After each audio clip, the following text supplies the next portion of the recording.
crazy. No, picking up the next shot, guys. Astrology. All right. And everything about it. That pop shot. Whew. Hey, man, this is interesting because I remember a time when, the people who were so into signs and all this other stuff, that was a little weird. But now that's the norm. You know what I'm saying? Yeah. It's like, I remember a time when like if you led off with, what sign are you? You know what I'm saying? We aren't compatible. Yeah. It's like folks will be like, what the wrong with you? Yeah. Nowadays, it's like almost kind of the language of everybody. Yes. You know what I mean? And so, and people at least halfway take it seriously. Yeah. And one of the things is so that brings up the question of like, are we in a situation of what it is? What do they call it? It's a fallacy. Self-fulfilling prophecy. Oh yes, yeah. Or is there some type of validity to this thing? Because from personal experience, it is kind of interesting how like some of it be like at least 80% true. It's weird. It's like a weird coincidence that just like slowly wears on you. Yeah, and it gets you in. It's like you know what, this is right, and then all of a sudden now you in because you're like, damn, that was like that was pretty accurate. Right. That was pretty accurate about me. I don't know about the other ones, but about me. And at first, the ones in the newspapers and to start off, and they used to miss. Yeah, I almost feel like we're like creating a feedback loop. Like it's like, especially online, like when you're taking these tests online, it's like, oh yeah, these people were born between this time actually are like this, and this. Yeah. Now the funny thing is, I always used to try to make it make sense for me. Like I used to try to add the science to it. Because it was I got a theory, but I'm gonna wait. Like you said, it's like one of those things where it's just like, that is weirdly, interestingly accurate. Yeah. Sometimes. Yeah. Now look, man, take with that what you will, but when I first started to try to make sense of it, the first thing that came to mind was I don't know how many of you guys out there watch like Game of Thrones and stuff like that, but they started to in Game of Thrones there was a thing about children who were born in the winter.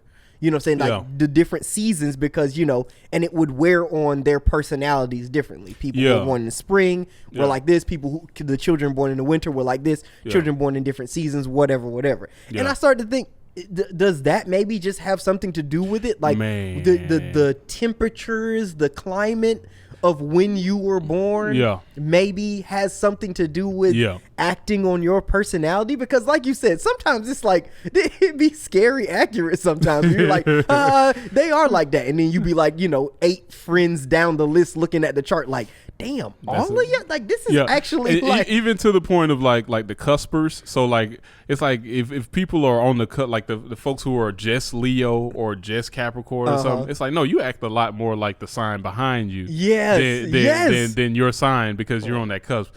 So science, right? Got some science for y'all.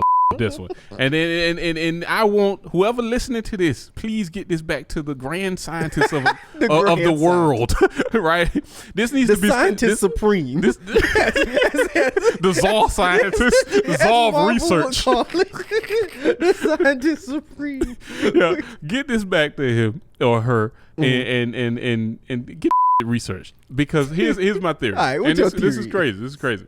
So ants are apparently their brains are so small that their brains are so small that like it's affected by electromagnetic waves and fields. So like if you put like a bunch of ants near like a magnet or like electronics, they tend to gravitate towards it. It's like it's there because I mean they probably only got like 10 electrons up there. You know what I'm saying? They're so small, right? Yes. It actually influences like the way their brain works. I think if you look on a cosmic scale, the positioning of the planets and the positioning of the bodies in space might have an effect on how our neurons grow at different times of the year. So pathways in which our brain, and that might lead to personalities being similar.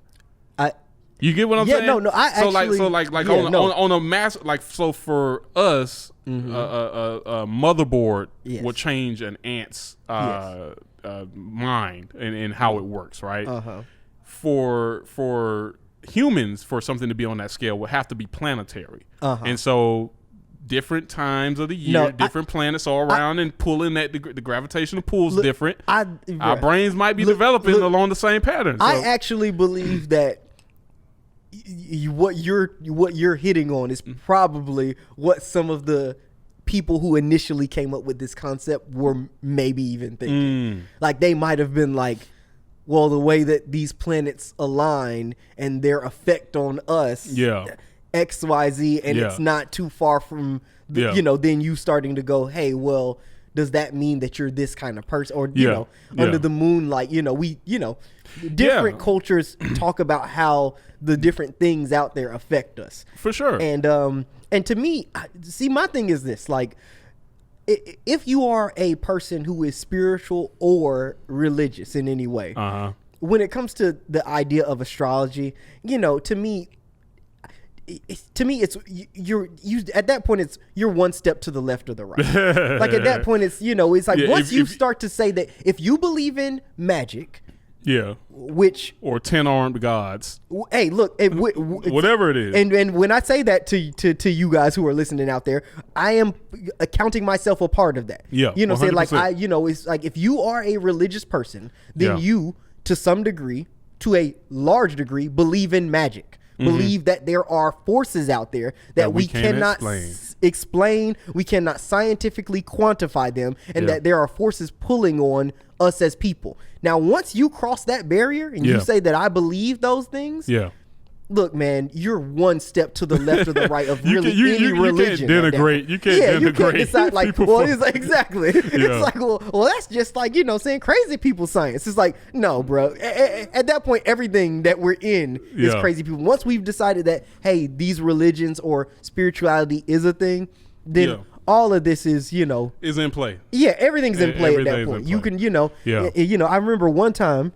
I'll say this. One time, me and Nick were in the car and we were talking about just religion in general, and even talking about the Christian Bible and how the Christian Bible speaks on other forces, and there are a lot of times when you are reading the Christian Bible where it may say something, I guess, disparagingly about some other belief, but it doesn't necessarily count it out as not existing.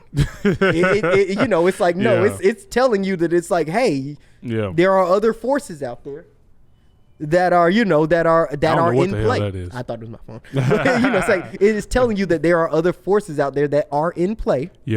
Even if it is saying that, hey, I am the right force, I am the correct force, that there are other things out there that are forces. Yeah, we ain't even gonna get into angelology. We ain't even gonna get into all that. Yeah, well, the Catholics know what I'm talking about. The Catholics know. But no, I really just think that like it's something to look at. Yeah. Like, and I don't think that you shouldn't set your watch by this or be like, oh, this is impossible, because there's a myriad of other variables at play. Yeah, of course. It's not as simple as like X equals 1 type situation. It's just the underpinning of the foundation of how they think might be similar because of the effects of the planetary bodies at the time.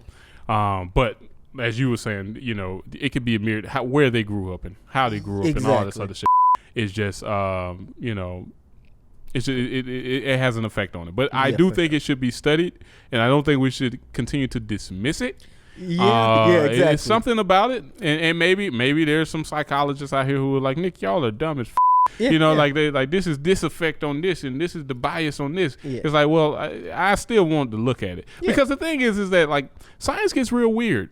The further we get into science, the further it starts to kind of loop back around. Yes. And I say that to say this: it's like there are scientists now who are now saying that it's possible that the universe is conscious. Scientists now, these researchers and everything, they're saying like yo, it's possible. Or even the scientists who believe that this entire thing might be a simulation.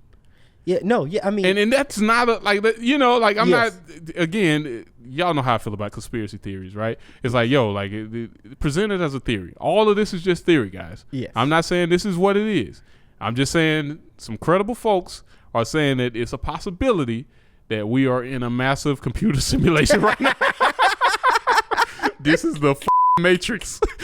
Get out. Exactly. Actually, this is your signal. Exactly. This is Morpheus telling you to come back to the goddamn Nebuchadnezzar. Wake up. Wake up. You are aboard the Nebuchadnezzar. Get out. All right. Tracy's moving us along. She's tired of hearing that.